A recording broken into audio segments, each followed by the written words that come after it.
Halo semuanya, kita berjumpa kembali dalam pokok bahasan suhu dan kalor.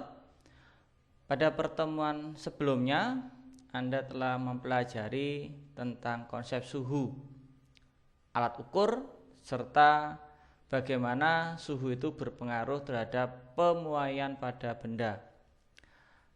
Sekarang kita akan mempelajari konsep selanjutnya, yaitu tentang kalor. Apakah yang dimaksud dengan kalor itu? Kalor itu sebagai bentuk energi, sehingga biasanya ketika kita membicarakan terkait dengan kalor, biasanya kita menyebutnya sebagai energi panas. Jadi kalor itu merupakan bentuk energi yang menunjukkan kuantitas atau jumlah atau banyak dari suatu panas yang diperlukan oleh suatu benda. Satuan dari kalor itu sama seperti satuan pada usaha dan energi, yaitu dalam satuan SI merupakan satuan dalam joule. Dalam satuan-satuan tertentu kita bisa menggunakan dalam satuan kecil, yaitu satuan kalori, dengan kesetaraan 1 joule adalah 0,24 kalori. Nah, bagaimana kalor itu dapat berpindah? Panas itu bisa berpindah dengan cara perbedaan suhu. Jadi kalor itu berpindah dari suhu tinggi menuju suhu rendah. Itulah arah perpindahan kalor secara alami. Jadi secara alami itu kalor berpindah dari tempat suhu tinggi ke tempat suhu yang lebih rendah. Benda-benda yang dapat mengalami perubahan suhu, maka benda itu sedang menerima kalor atau melepas kalor. Bagaimana kaitannya terhadap kalor dan suhu itu? Jadi benda itu kalau suhunya itu berubah dari suhu tinggi menjadi suhu rendah. Jadi benda itu kalau suhunya itu turun, maka benda itu dikatakan sedang melepas panas. Jadi kalau benda itu suhunya sedang turun, ya dari panas menjadi dingin, maka benda itu dikatakan melepas panas. Dan sebaliknya, kalau benda itu suhunya itu berubah dari dingin menjadi panas, misalnya ketika Anda sedang memasak air, maka air itu sedang menerima kalor. Maka suhunya berubah dari suhu rendah ke suhu tinggi, atau dari suhu dingin menjadi suhu lebih panas. Banyaknya kalor yang diterima suatu benda itu tergantung oleh komponen-komponen massa benda. Jadi seberapa banyak benda yang kita bicarakan yang sedang berproses, kemudian jenis benda, ya, dan yang terakhir perubahan suhu pada benda itu. Jadi kalau massa bendanya makin banyak, pastilah diperlukan kalor yang lebih banyak pula. Demikian juga kalau kita ingin memanaskan suatu benda, semakin lama kita memanaskannya, maka jumlah kalor yang diperlukan atau yang diserap oleh benda pun juga semakin banyak. Dan yang terakhir adalah kalor jenis benda atau jenis benda. Air dan baja misalnya sama-sama memiliki suhu awal dan suhu akhir yang nilainya sama, tetapi pasti dalam jumlah kalor yang digunakan untuk memanaskan kedua benda itu akan berbeda. Jadi jumlah kalor yang diterima dan diserap itu dipengaruhi oleh tiga. Ya, ada tiga. Satu, massa. Dua, jenis benda. Dan yang ketiga, berapa besar perubahan suhu pada benda tersebut. Itulah kaitan kalor dengan suhu. Nah, sudah dijelaskan di awal bahwa kalor itu berpindah dari suhu tinggi menuju suhu yang rendah. Maka kalau kita memiliki sumber panas T1, kemudian akan memindahkan kalor itu ke suhu T2, maka syaratnya T1 ini suhunya harus lebih tinggi. T2 suhunya lebih rendah, maka kalor akan mengalir dari suhu tinggi menuju suhu yang lebih rendah. Nah, perpindahan kalor itu karena kalor adalah memiliki satuan joule, maka joule per satuan waktu dikenal sebagai daya panas atau laju kalor, atau sama dengan power ya, atau satunya watt. Jadi perpindahan panas itu dikenal juga dengan satuan watt, sama seperti satuan daya ketika Anda membicarakan tentang usaha dan energi pada pokok bahasan sebelumnya di kelas 10 tentunya. Kemudian untuk perpindahan kalor itu ada 3 cara. Perpindahan secara konduksi, perpindahan secara konveksi, dan perpindahan secara radiasi. Perpindahan konduksi itu bagaimana, konveksi itu yang terjadi pada benda apa, dan radiasi itu tentang konsep pancaran gelombang elektromagnetik. GEM itu singkatan dari gelombang elektromagnetik. Maka akan dijelaskan sebagai berikut. Ketika kita memiliki sumber panas atau sumber energi, maka panas ini akan berpindah dari suhu tinggi menuju suhu yang lebih rendah. Maka kalau di sekitarnya itu memiliki suhu yang lebih rendah, maka kalor itu akan berpindah. Bisa berpindah tanpa menggunakan media atau berpindah menggunakan logam atau berpindah pada zat yang dapat mengalir atau fluida. Yang pertama adalah tentang konduksi. Jadi konduksi itu ada perpindahan panas itu melalui zat padat. Jadi panas itu merambat melalui zat padat. Misalnya kita membakar logam, ujungnya yang kita bakar, maka nanti lama-lama tangan di ujung yang lain akan merasakan panas dari logam itu. Itulah peristiwa konduksi. Pada saat panas itu merambat, maka partikel-partikel di dalam besi itu akan bergetar. Bergetar itulah yang kemudian antar getaran ini akan menyalurkan panasnya antar partikel itu. Jadi secara keseluruhan partikel tidak berpindah, tetapi panas yang bersentuhan dengan partikel yang lain itu mereka panas itu akan mengalir. Jadi mengalirnya panas tanpa disertai perpindahan zat. Itulah yang terjadi pada konduksi. Laju konduksi ditentukan oleh komponen 4 hal, yaitu jenis bahan, ya, ketapaan konduksi, luas penampang. Jadi luas penampang itu ini bulatannya itu. Kemudian perbedaan suhu antara suhu panas dengan suhu dingin, dan yang terakhir panjang dari penghantar itu. Jadi kalau suhu yang di sini sangat tinggi, maka panas relatif akan lebih cepat mengalirnya. Berarti perbedaan suhu berbanding lurus. Semakin panjang, kalau tongkatnya ini dibuat semakin panjang, akan semakin lama untuk sampai ke ujung yang lain. Ya, tongkatnya panjang ya pasti panas itu merambatnya semakin lama, berarti lajunya semakin rendah. Maka P dan L berbanding terbalik. Ya, dengan luas penampangnya berbanding lurus. Jadi kalau semakin lebar, maka panas semakin mudah untuk merambat. Nilai laju yang terjadi pada sepanjang logam dari ujung kanan ke ujung kiri itu nilai lajunya selalu sama. Jadi nilai P itu selalu konstan. Sebagai contohnya sebagai berikut. Nah, sebagai contohnya. Logam memiliki panjang, ini panjangnya 2 meter, luas penampangnya, jadi di sini ada luas penampang tapi ini tidak ditampakkan luas penampangnya, digambarkan. Misalnya luas penampangnya itu berbentuk lingkaran. Nah, seperti ini. Luas penampangnya, luas penampang. Luas penampangnya ini adalah sebagai nilai A-nya. Nah, luas penampang sebagai nilai A. Luas penampang A. Maka dari luas penampang A itu, ya, suhu di ujung 100, ujung yang lain 20. Tetapan konduksi logam termalnya 100 Joule meter sekon per derajat Celcius. Berapakah lajunya? Karena sifatnya konduksi, maka kita gunakan persamaan laju kalor konduksi. Data-data tinggal kita substitusikan, ya. Nah, ini substitusikan nilai P-nya, K-nya 100, luas penampangnya dalam satuan SI, sehingga 4 cm persegi jadikan kesatuan SI. Perbedaan suhunya selalu suhu tinggi dikurangi suhu rendah. suhu tinggi dikurangi suhu rendah, sehingga menghasilkan hasil 1,6 watt. Jadi laju kalor di dalam logam ini di semua titik lajunya adalah 1,6 watt atau joule per second.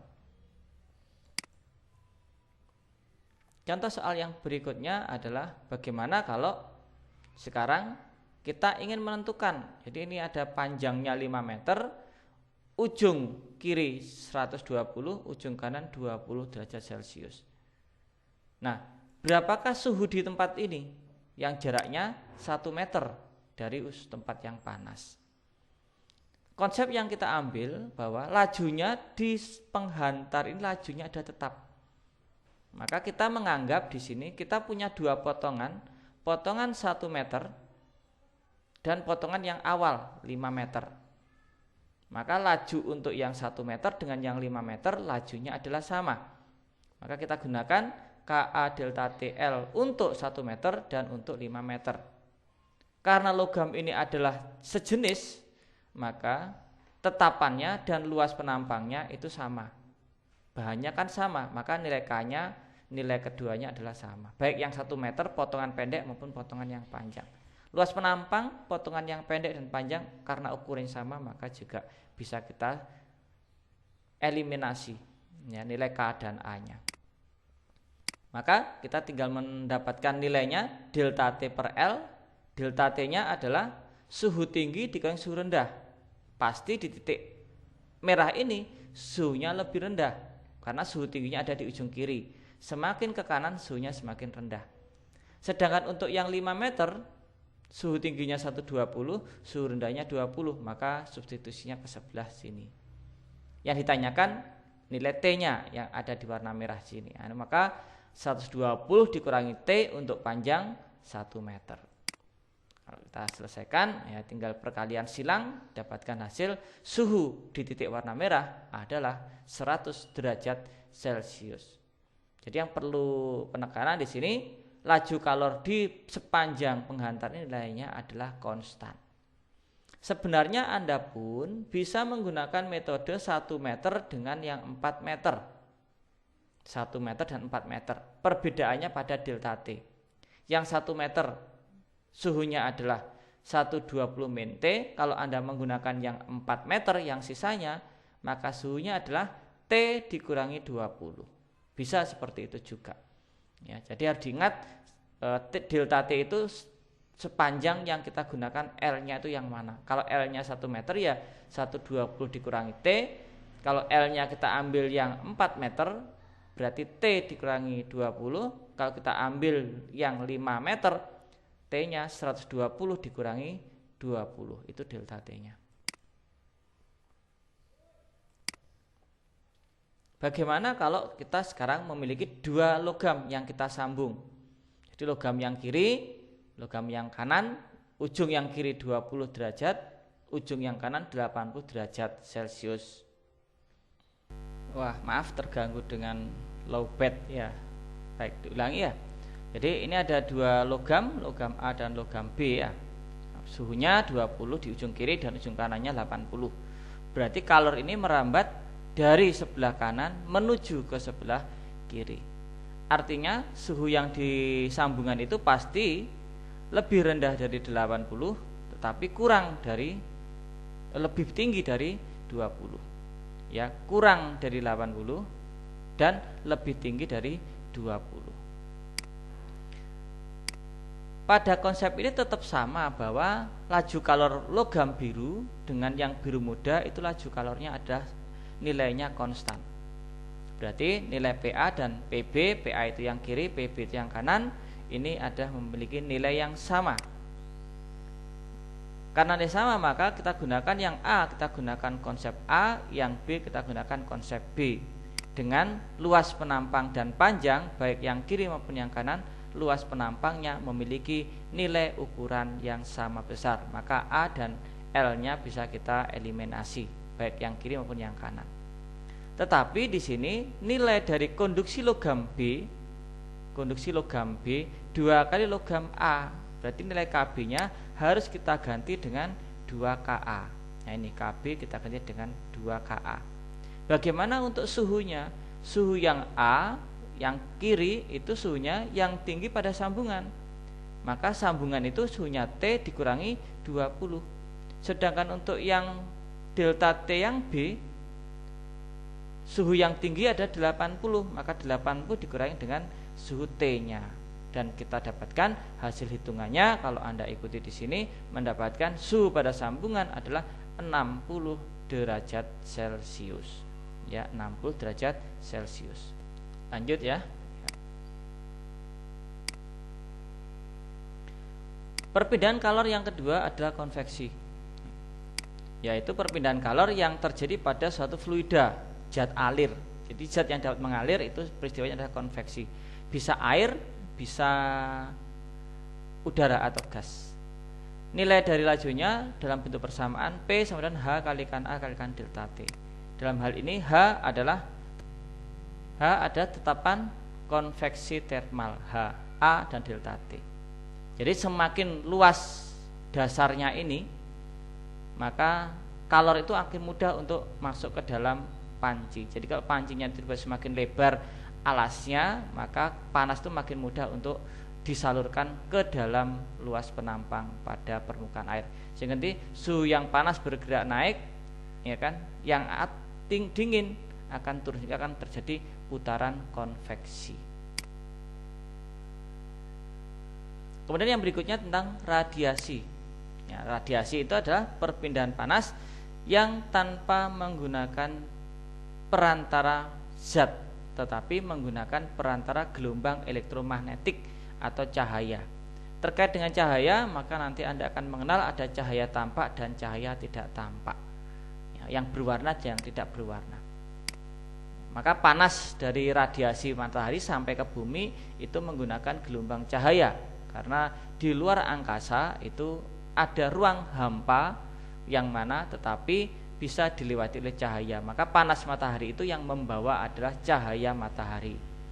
Besarnya lajunya adalah E kalikan A kalikan sigma, tetapan Stephen ya, kalikan T pangkat 4. E itu emisivitas, A luas penampang, dan T adalah suhu Kelvin.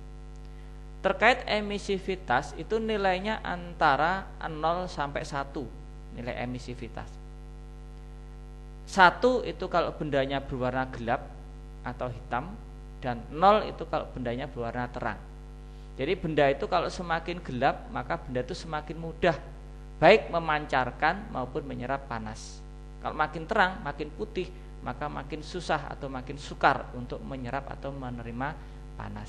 Maka kalau Anda itu upacara, kalau menggunakan baju berwarna putih, itu terasa lebih nyaman dibandingkan kalau Anda menggunakan kaos berwarna gelap.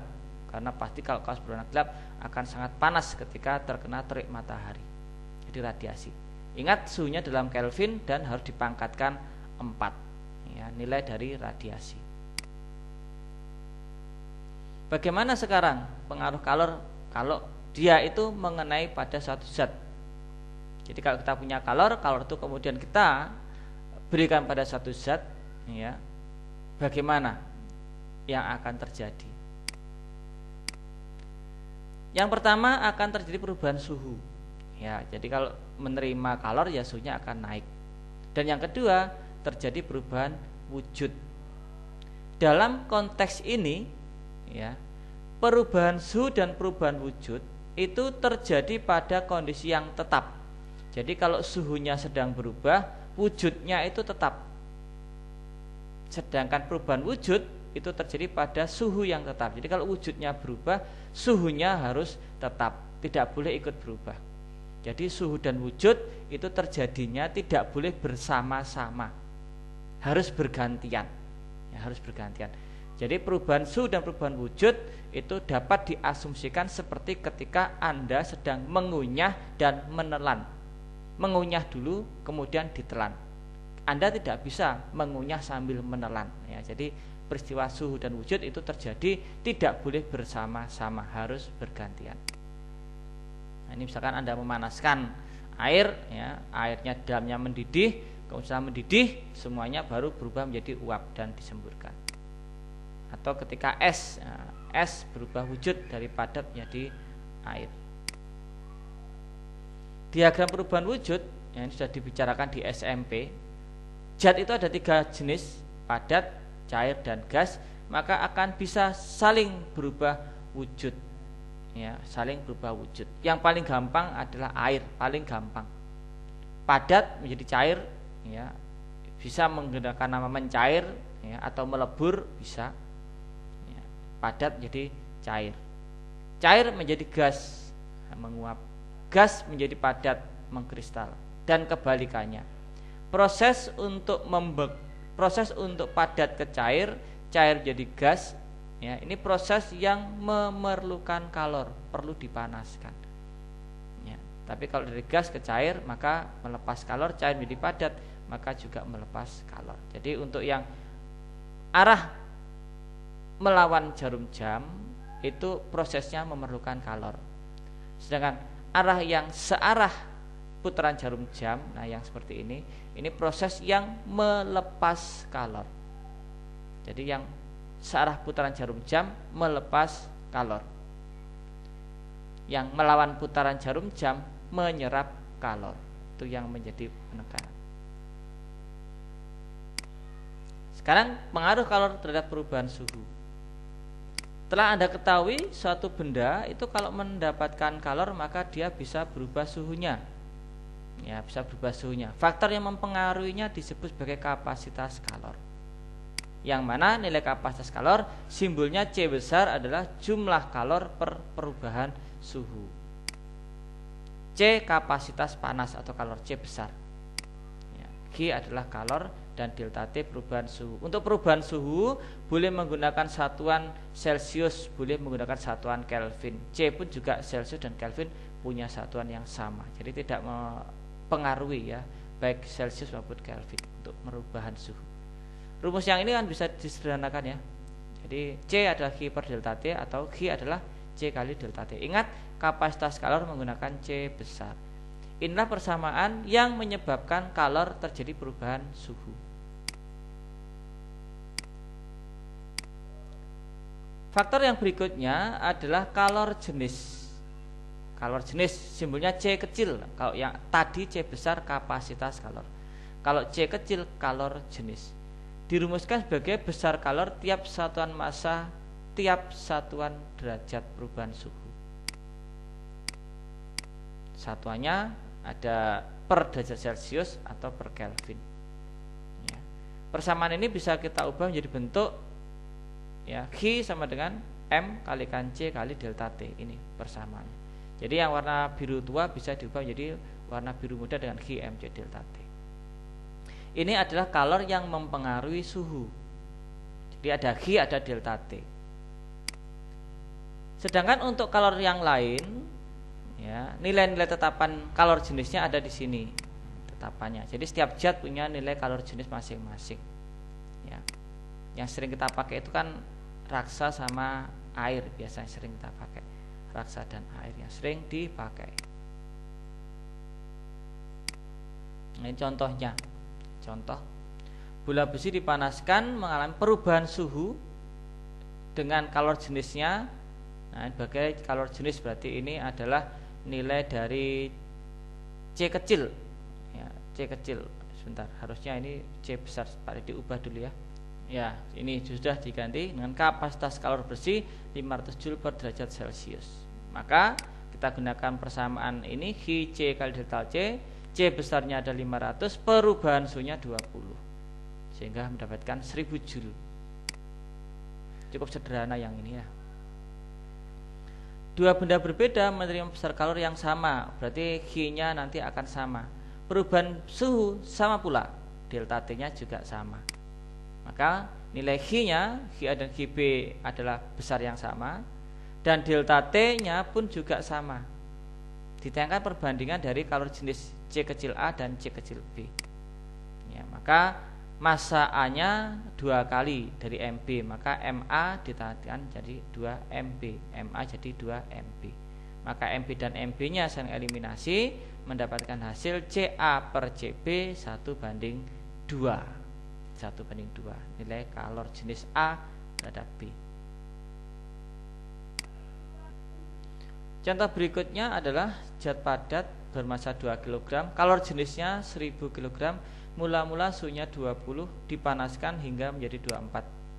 Tentukan kapasitas kalor, tanyakan C besarnya. Kalor yang digunakan berapa? C besar sama dengan M kalikan C kecil ya.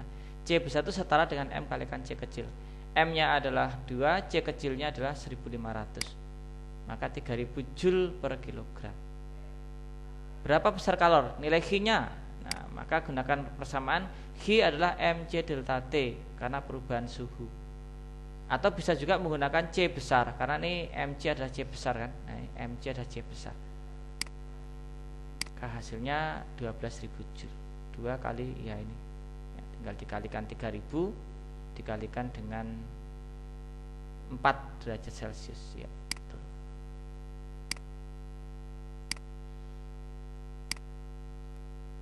Kalor laten merupakan kalor yang diperlukan benda supaya terjadi perubahan wujud zat. Jadi benda itu ketika berubah wujudnya itu sebenarnya memerlukan kalor. Tetapi kalor itu tidak tampak bentuk perubahannya. Ya, jadi kalau kalor dengan panas kan jelas bahwa kalor berkaitan dengan panas dan suhu.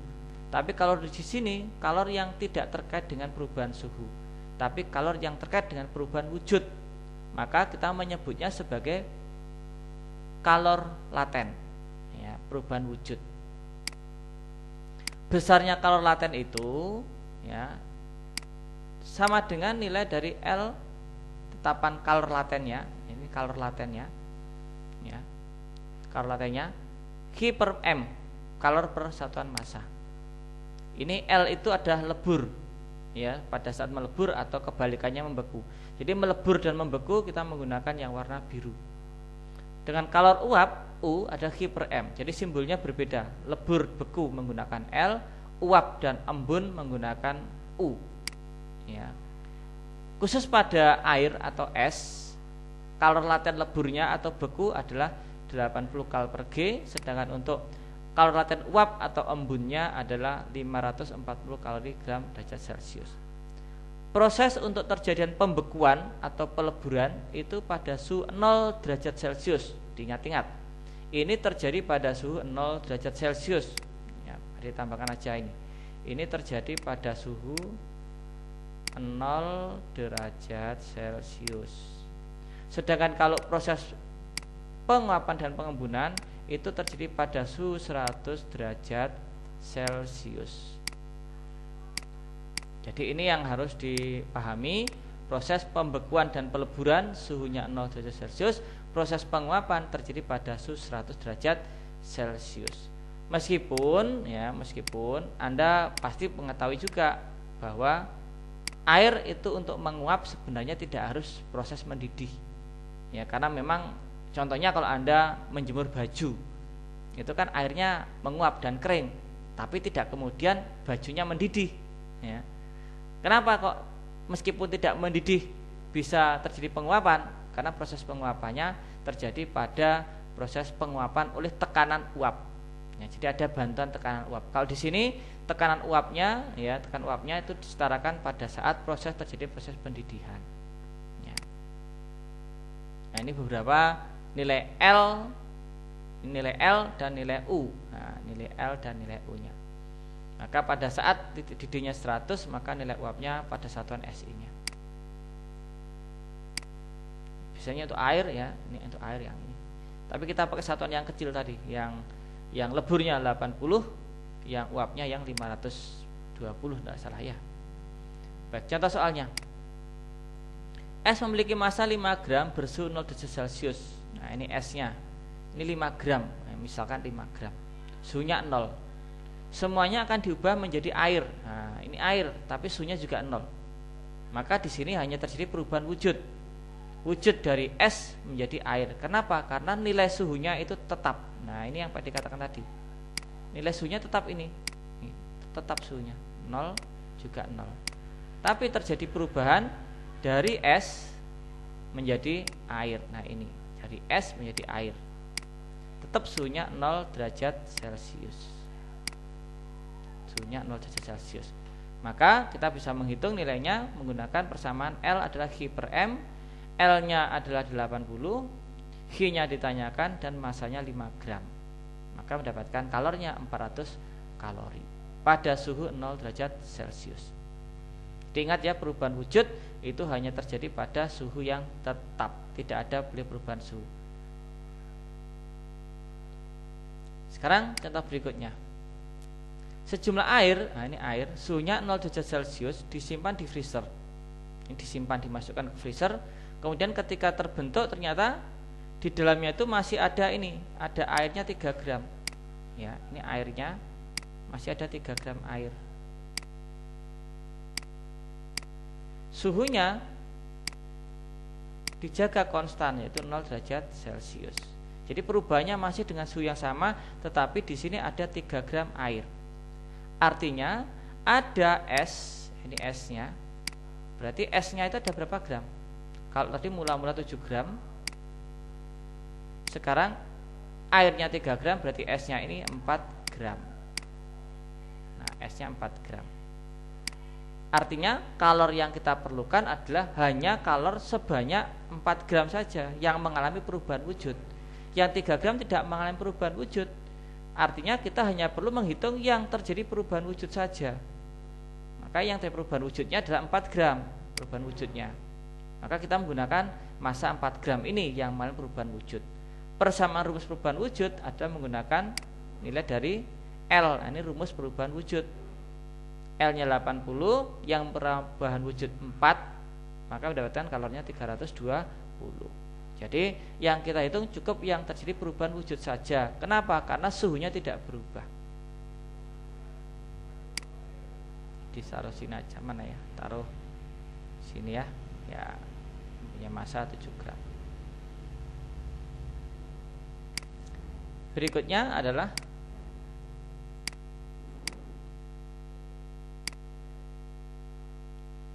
sejumlah es massanya 25 gram dan bersuhu 0 derajat Celcius. Jadi mula-mula kita punya bongkahan es.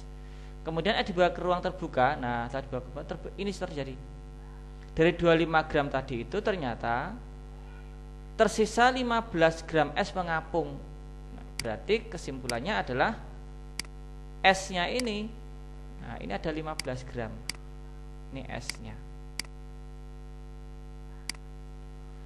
Maka airnya ada sebanyak 10 gram. Siapakah yang mengalami perubahan wujud dalam soal ini? Yang mengalami perubahan wujud adalah sebanyak 10 gram yang mengalami perubahan wujud. Karena esnya adalah tadi ada 25 gram, sekarang ada esnya masih 15 gram, berarti yang mengalami perubahan wujud hanya 10 gram. Nah, yang berubah wujud inilah yang kita hitung berapa kalornya. Maka yang berubah wujud kita namakan yang melebur menjadi air, yaitu 10 gram. Maka kalor yang diserap oleh es itu sebanyak 18 kalori. Jadi harus dipahami konsepnya mana yang merubah wujud, ya. Yang berubah wujud itulah yang kita gunakan persamaan dari peleburan itu. Maka kita akan mengenal diagram perubahan wujud khusus pada air. Ya, air itu bisa mengalami suhu sekian. Bisa suhunya itu 100, bisa suhunya 0, bisa suhunya negatif. Kalau suhunya sudah di atas 100, maka nanti namanya sudah berubah, ya. Maka urutannya ada sebagai berikut. Suhu negatif berbentuk es, ya. 0 derajat pun bisa masih wujudnya es. Es ini bisa melebur atau mencair menjadi air. Suhunya pun masih 0 derajat Celcius. Karena perubahan wujud harus pada suhu yang tetap. Kalau air ini kemudian kita panaskan, maka suhunya bisa naik. Tapi naiknya tidak boleh melebihi 100. Karena kalau sudah 100 dia akan terjadi proses menguap.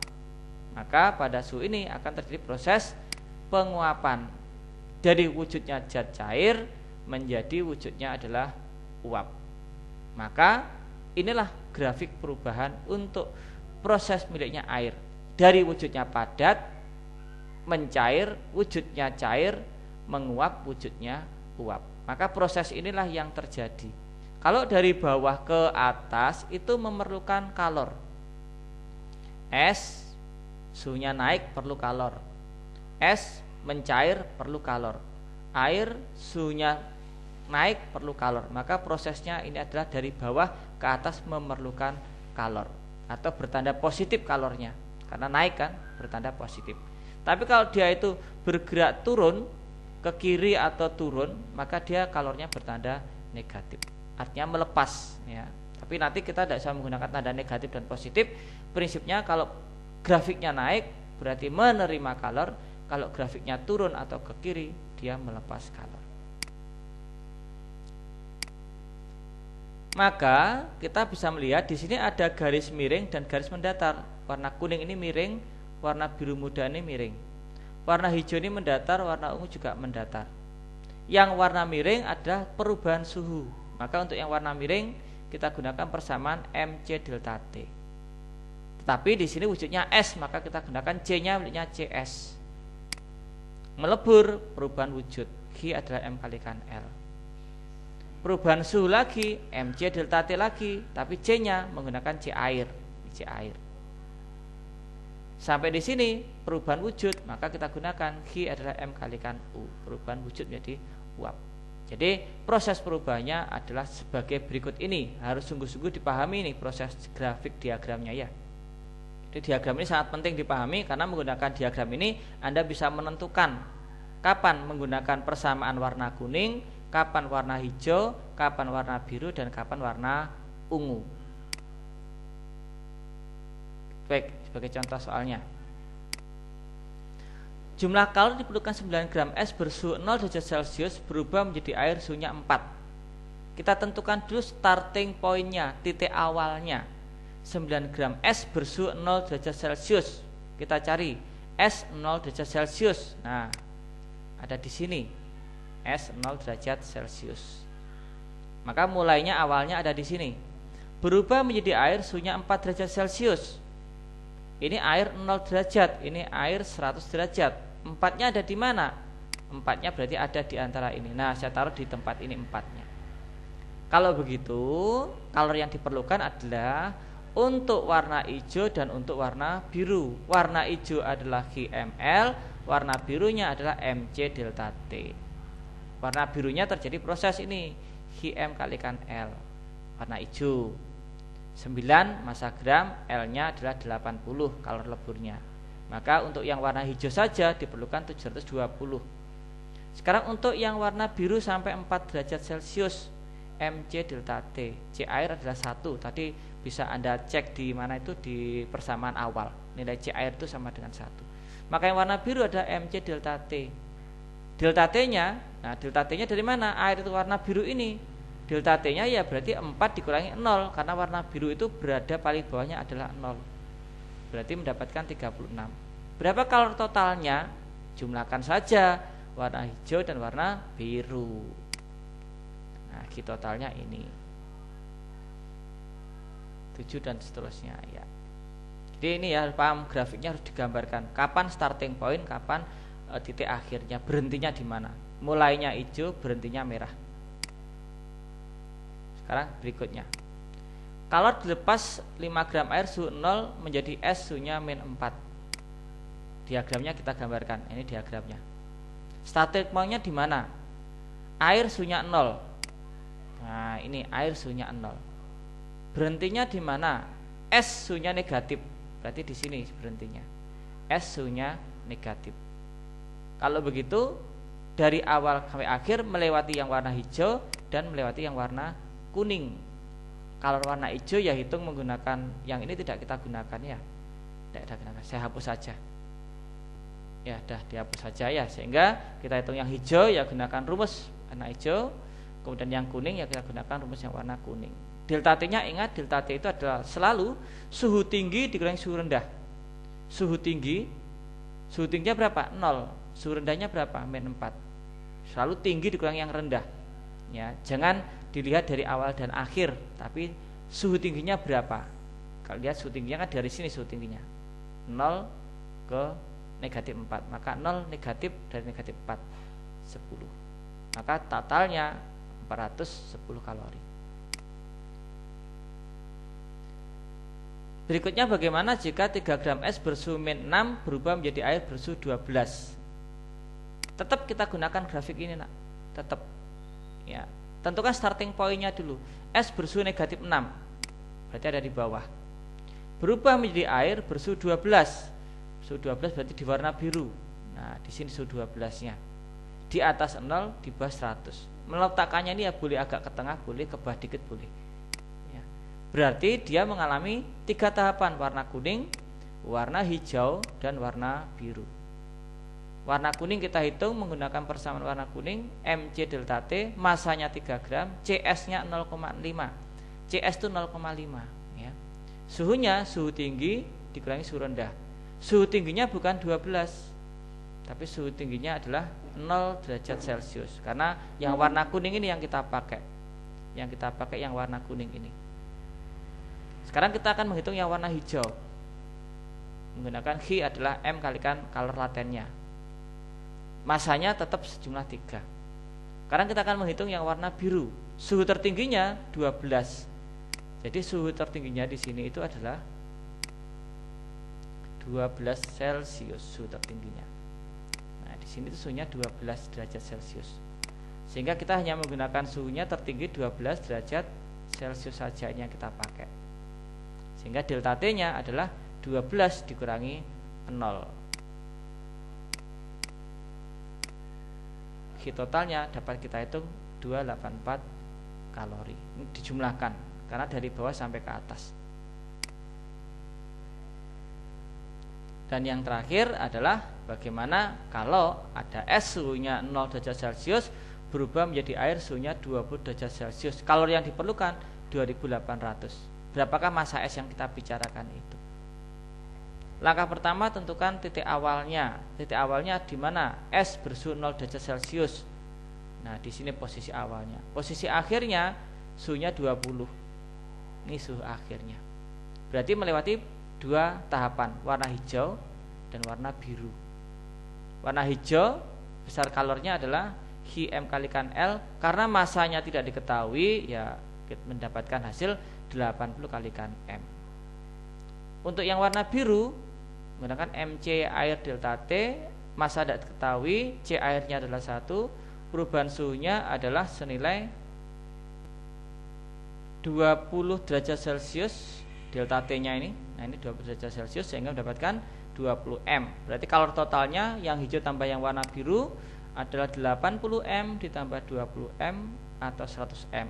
Yang mana nilai ini setara dengan 2800 kalori. Maka kita dapatkan massa es itu adalah 28 gram. Dari 0 derajat Celcius menjadi 20 derajat Celcius, kalori yang diperlukan 2800 kalori. Baik, inilah tentang bagaimana kalor itu berpengaruh pada ya, zat baik suhu maupun wujudnya, serta bagaimana kalor itu dapat merambat dengan cara konduksi, konveksi, dan radiasi. Demikian pembahasan tentang kalor. Kita akan lanjutkan berikutnya pada asas Black.